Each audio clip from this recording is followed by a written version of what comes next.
musim berlalu, namun kau selalu peliharaku.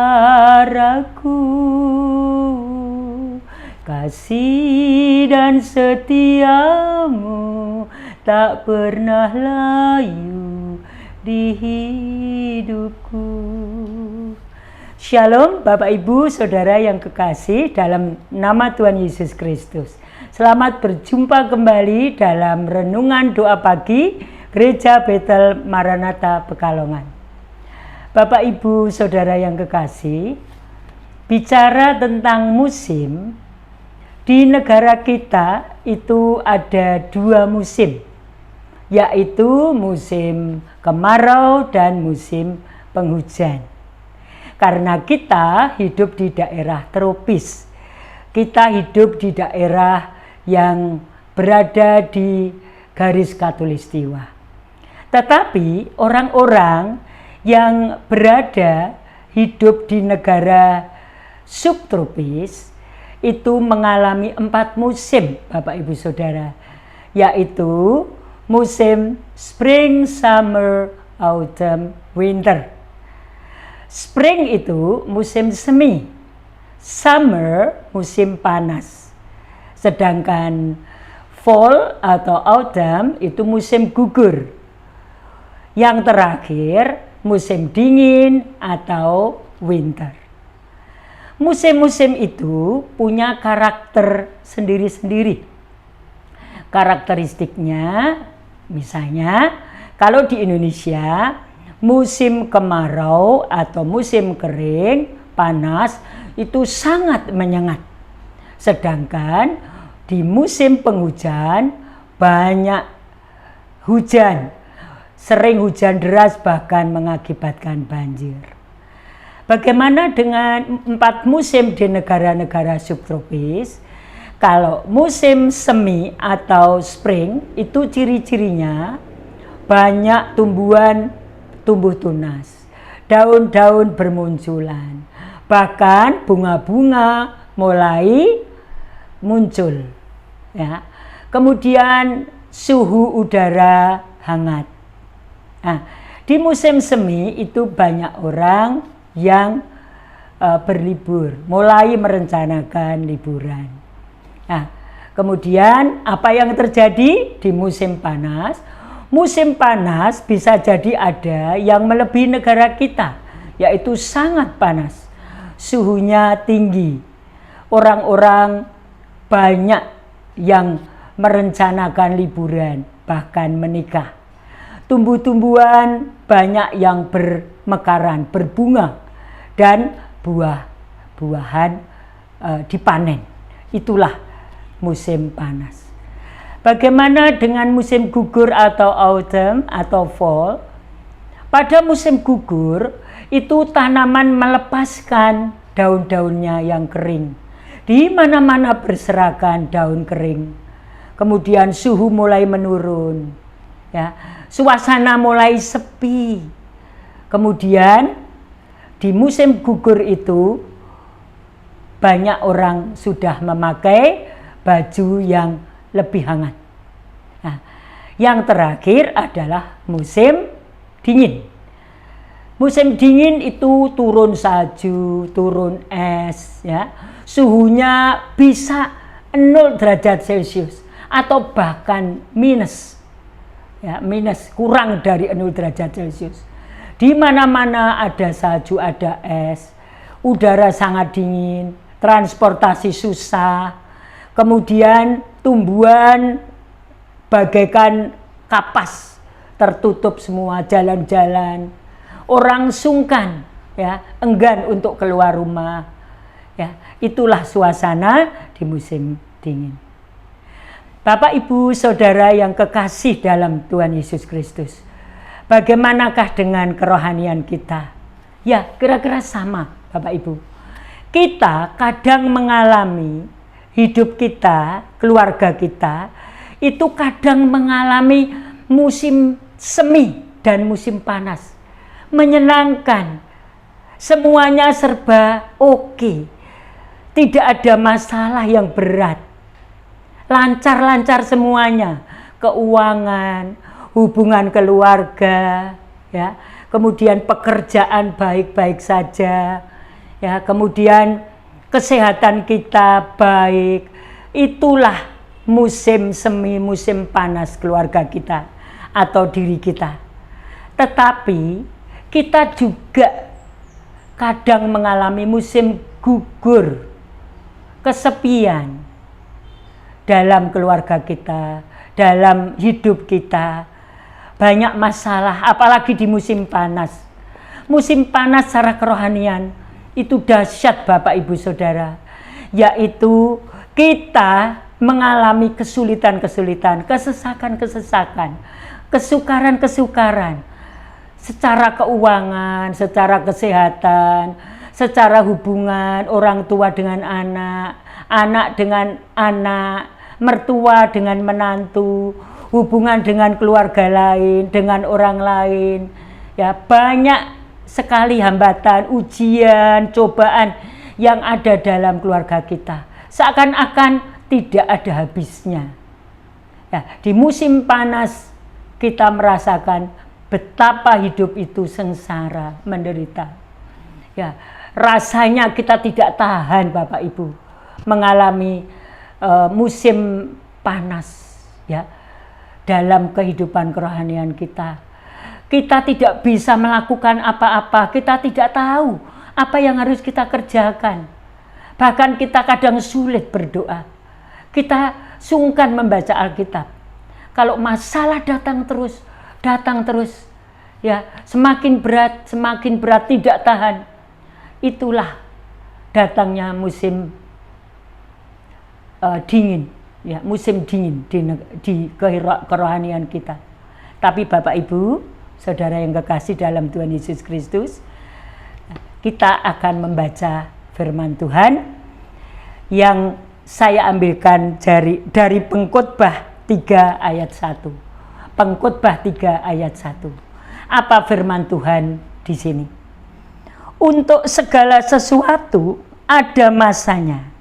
Untuk apapun di bawah langit ada waktunya. Saya ulangi, untuk segala sesuatu ada masanya. Untuk apapun di bawah langit ada waktunya.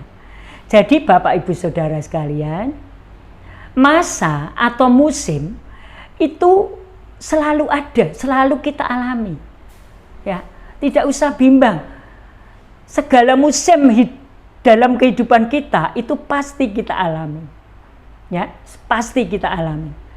Baik itu suka duka, baik itu senang, bahagia, ya, menderita, dan kelegaan, kesesakan, itu semua pasti dialami, apalagi oleh anak-anak Tuhan. Nah, kemudian dari Pengkhotbah lagi, Pengkhotbah pasal 3 ayat 14. Aku tahu bahwa segala sesuatu yang dilakukan Allah akan tetap ada untuk selamanya, itu tak dapat ditambah dan tak dapat dikurangi. Allah berbuat demikian supaya manusia takut akan Dia. Jadi Bapak Ibu Saudara yang kekasih, segala sesuatu itu sudah ditetapkan Tuhan. Ada musim ini dalam kehidupan kita. Itu punya tujuan. Tuhan punya tujuan untuk anak-anaknya. Supaya kita itu takut, gentar, menghormati Tuhan, pencipta kita. Kita itu kan ciptaan, Bapak Ibu Saudara ya. Jadi kita jangan melupakan aturan-aturan Tuhan. Kasih Tuhan yang begitu besar pada kita, yang kita alami pada musim-musim kehidupan kita. Ya, itu sudah ditentukan oleh Tuhan. Dengan tujuan, jangan pernah kita menyepelekan pencipta kita.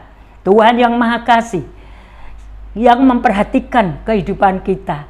Ya, jadi agar kita takut dan gentar dan hormat dan mengasihi Tuhan, itu memang segala sesuatunya harus ada. Yang ketiga, firman Tuhan saya ambilkan dari Galatia 6 ayat 8. Galatia 6 ayat 8. Demikian firman Tuhan. Sebab barang siapa menabur dalam dagingnya, ia akan menuai kebinasaan dari dagingnya. Tetapi barang siapa menabur dalam roh, ia akan menuai hidup yang kekal dari roh itu. Jadi jelas Bapak Ibu Saudara sekalian, barang siapa menabur kedagingannya. Kedagingan di sini adalah kesukaan diri sendiri, tidak peduli pada orang lain. Ya, kita menyenangkan diri kita dengan hobi-hobi kita, ya. Tidak peduli pada firman Tuhan, tidak pernah mendekat dengan firman Tuhan. Ya, pokoknya apa saja semau gue, apa saja semau kita. Itu nanti kita juga akan menuai Bapak Ibu Saudara sekalian. Contohnya, kalau kita tahu bahwa makan makanan yang berkolesterol tinggi, ya, itu akan menjadikan tubuh kita sakit. Berkolesterol tinggi kita konsumsi berlebihan setiap hari. Nah, itu kita akan menuai penyakit. Ya, menuai penyakit. Demikian juga kalau kita suka menggosip, menjelekkan orang lain, kita suka merendahkan orang lain, melecehkan orang lain dengan kata-kata yang kasar, dengan ucapan, sikap, tingkah laku yang tidak baik. Tentu suatu saat kita akan menuai apa yang kita tabur itu. Tetapi sebaliknya, Bapak Ibu Saudara yang kekasih, kalau kita menabur dalam roh, ya, yang serba baik, serba taat, serba mengasihi, menabur kesabaran, menabur pengendalian diri, menabur segala macam yang Tuhan kehendaki, ya, kemurahan, kebaikan, pastilah suatu saat kita akan menuainya. Ini sudah janji Tuhan. Jadi maka hati-hatilah Bapak Ibu, kita mau memilih yang mana? Menabur yang kedagingan, yang serba enak, serba nyaman, hidup enak, tetapi tidak taat Tuhan. Ya, ataukah kita akan menurut perintah Tuhan, mengasihi Tuhan, ya, banyak berdoa, banyak membaca Alkitab, sehingga kita mengenal Tuhan Yesus yang sebenar-benarnya. Ya, Bapak Ibu Saudara sekalian, sekarang untuk yang keempat, firman Tuhan dari Mazmur 126 ayat ke-5. Mazmur 126 ayat ke-5. Orang-orang yang menabur dengan mencucurkan air mata akan menuai dengan bersorak-sorai. Bapak Ibu Saudara, seperti petani, ya, di sini saya ilustrasikan, petani itu waktu menabur benih gabah ini, seperti ini, ya, itu mencucurkan air mata. Artinya apa? Penuh pengorbanan, penuh penderitaan. Bagaimana tidak? Ya, menabur gabah itu memerlukan waktu, memerlukan pengairan yang baik. Ya, pada waktu dia sudah mulai tumbuh, tanaman padi itu, ya, itu memerlukan perawatan yang intensif.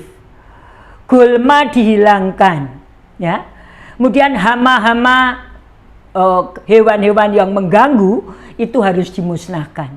Harus sering ditengok apakah pengairannya bagus, pupuknya cukup, ya, ukurannya dan sebagainya.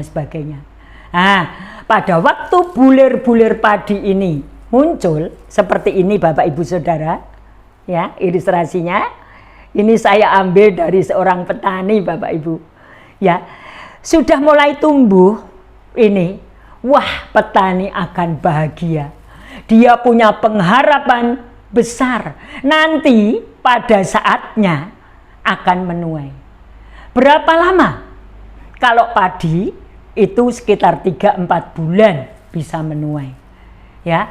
Nah, petani itu sangat mengharapkan buah-buah, bulir-bulir padinya itu banyak dan berkas. Berarti tumbuh dengan baik, ya, hasilnya melimpah. Itulah harapan seorang petani, ya. Demikian juga kerohanian kita, Bapak Ibu Saudara sekalian. Kalau kita waktu berkorban, menabur, kita belajar sabar, belajar mengendalikan diri, belajar baik, belajar macam-macam, bermurah hati, kebaikan, kesetiaan, ya. Itu memang susah. Tidak ada orang yang mau menderita seperti itu. Pengennya pasti segera menuai hasilnya. Tetapi Bapak Ibu maaf, kalau sudah menguning padi itu, kita akan bahagia, kita akan menikmati, pengharapan kita tidak akan sia-sia. Ayat yang terakhir Bapak Ibu, Pengkhotbah 3 ayat 11. Pengkhotbah 3 ayat 11. Ia membuat segala sesuatu indah pada waktunya. Bahkan ia memberikan kekekalan dalam hati mereka. Tetapi mereka tidak dapat menyelami pekerjaan yang dilakukan Allah dari awal sampai akhir. Memang Bapak Ibu Saudara sekalian, manusia tidak mengerti maksud Tuhan. Tetapi ingat, indah pada akhirnya. Semua itu akan indah pada akhirnya untuk anak-anak Tuhan. Ya. Kita kadang tidak mengerti mengapa kok begini, mengapa jalan hidup saya begini, mengapa keluarga saya begini. Ya, itu kita sering bertanya. Tetapi Bapak Ibu Saudara, bahwa kita pasti mengalami indah pada waktunya. Nah, kesimpulannya. 1. Hidup anak-anak Tuhan itu memang mengalami berbagai macam musim. Tadi musim semi, panas, gugur, dan dingin. Atau musim kemarau dan musim penghujan. Berubah-ubah. Ya. Musim kehidupan kita itu tidak tetap, berubah-ubah. Jadi apapun yang kita alami itu tidak pernah sama, Bapak Ibu Saudara. Tidak kita mengalami musim dingin terus, musim panas terus, musim kemarau terus, hujan terus, tidak. Ya. Pastilah kita akan mengalami berganti-ganti situasi, berganti-ganti keadaan. Ya, seperti tadi padi, dari ditabur sampai tumbuh, disemai, ditanam di tempatnya yang semestinya di sawah, ya, diairi dengan baik, dirawat dengan penuh perhatian. Pastilah suatu saat, ya, kita akan menuai. Memang musim berubah. Yang kedua, kesimpulannya, dalam menjalani musim-musim kehidupan kita, ya Bapak Ibu Saudara, Tuhan itu menyertai kita. Janjinya ya dan amin. Ya, jangan khawatir. Dalam perjalanan hidup kita, sekali lagi kita tidak mengalami kemarau terus, hujan terus. Tetapi penyertaan Tuhan ada di mana-mana, ada di berbagai musim. Baik itu musim kemarau, hujan, dan sebagainya. Kesimpulan yang ketiga, Bapak Ibu, jangan khawatir. Tuhan beserta kita dalam setiap musim hidup kita. Ya, semua indah pada waktunya. Kita akan mengalami indah pada waktunya. Ya, asal kita tidak menjadi lemah. Kita harus tekun berdoa. Harus sabar dalam penderitaan dan terus berpengharapan kepada Tuhan sehingga kita bisa sampai pada garis akhir kita, ibarat pertandingan, Bapak Ibu Saudara. Demikianlah Bapak Ibu, musim boleh berganti, tetapi penyertaan Tuhan tetap ada dalam hidup kita. Sabar, tekun berdoa, mencari wajah Tuhan, banyak bersaat teduh dengan Tuhan, kita akan mengenal Tuhan. Dan pengharapan dalam Tuhan Yesus tidak akan sia-sia. Demikianlah renungan pada saat ini, di mana hidup anak-anak Tuhan itu mengalami berbagai macam musim. Semoga bermanfaat untuk keluarga kita, untuk siapa saja yang mendengarkan, mengikuti acara renungan ini. Mari kita berdoa. Tuhan, Bapa kami di surga yang mengasihi kami, terima kasih Tuhan, kalau Engkau memperkenankan kami mengalami berbagai macam musim kehidupan kami Tuhan. Kadang kami duka, tapi kami juga suka, pasang surut, sedih, bahagia, susah, senang. Semuanya Engkau perkenan Tuhan. Engkau tidak pernah meninggalkan hidup kami. Kami yakin percaya Tuhan, pengharapan kami dalam Tuhan tidak akan pernah sia-sia.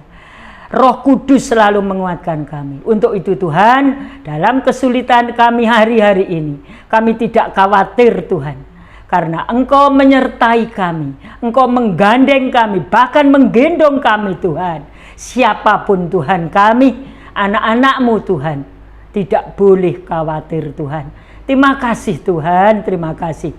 Kami berdoa untuk keluarga kami. Kami serahkan lingkungan kami, kota kami, bahkan bangsa negara kami, para pemimpin kami, para hamba Tuhan, semuanya Tuhan, kami serahkan ke dalam tangan-Mu. Terima kasih Tuhan, terima kasih. Dalam nama Tuhan kami Yesus Kristus, kami berdoa dan mengucap syukur. Haleluya. Amin. Tuhan Yesus memberkati.